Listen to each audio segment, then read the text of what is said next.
E aí, pessoal, bora destrinchar tudo sobre o capítulo 1164 de One Piece, porque o que rolou em God Valley, nossa, foi muito mais que uma simples batalha. Foi uma revelação que simplesmente vira o jogo, que reescreve a história do poder e apresenta pra gente um rei secreto. E vamos direto ao que interessa. Bem no meio daquela batalha lendária em God Valley, o Rox de Shebeck, mesmo ali esmagado pelo poder absurdo do Imo, ele solta um nome. E olha, isso aqui não é teoria, não é boato, é uma declaração na cara da figura mais poderosa do mundo. O nome Davy Jones. Bom, a partir daqui ele ganha um peso completamente diferente. E o Shebeck, cara, ele não para por aí não. Ele vai lá e confronta o Imo com essa pergunta, basicamente colocando duas lendas numa balança.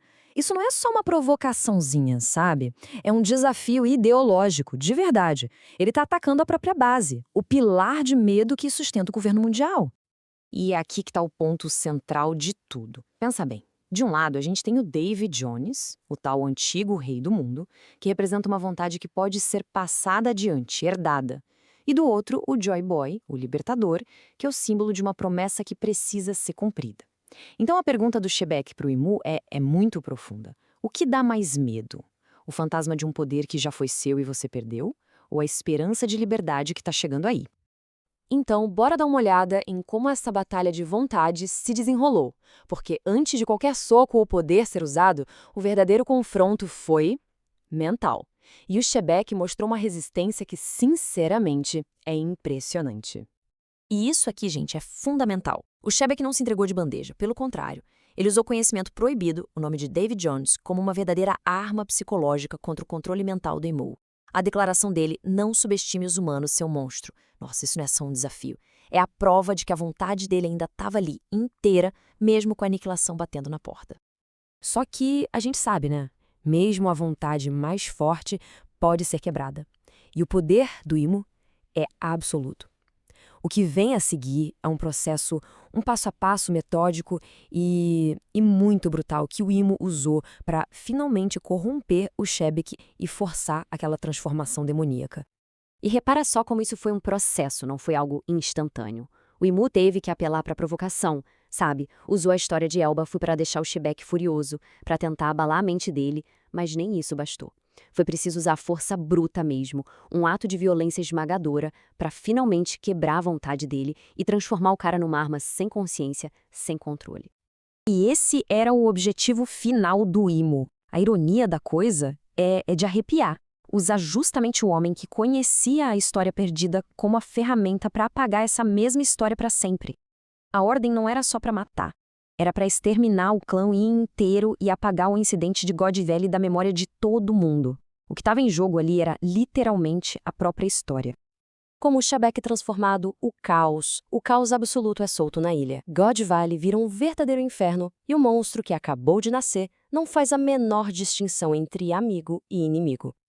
E o primeiro ato do Shebeck transformado é a traição final. Ele se vira contra a própria tripulação. Parem para pensar na cena. Os piratas mais temidos do mundo, agora sendo caçados pelo próprio capitão que eles seguiram. Isso deixa claro que o controle do Imo era total e a vontade do Shebeck tinha sido completamente esmagada. E a demonstração de poder é imediata e completamente avassaladora. O Kaido, que um dia seria conhecido como a criatura mais forte do mundo, é tratado como se fosse um boneco de pano, sendo arremessado com uma brutalidade absurda contra uma montanha. Logo em seguida, é a vez da Big Mom, outra futura Yonko. Ela tenta peitar o Shebeck e é derrubada com um único chute, um chute devastador. A velocidade, a força, era tudo de um nível completamente diferente do que eles já tinham visto. E aí vem o confronto com o Barba Branca. O choque entre esses dois é tão cataclísmico que literalmente destrói um pedaço da ilha de God Valley. Isso mostra, sem a menor dúvida, a escala de poder que estava sendo liberada ali. E enquanto esses gigantes se enfrentavam, outros corriam para tentar sobreviver.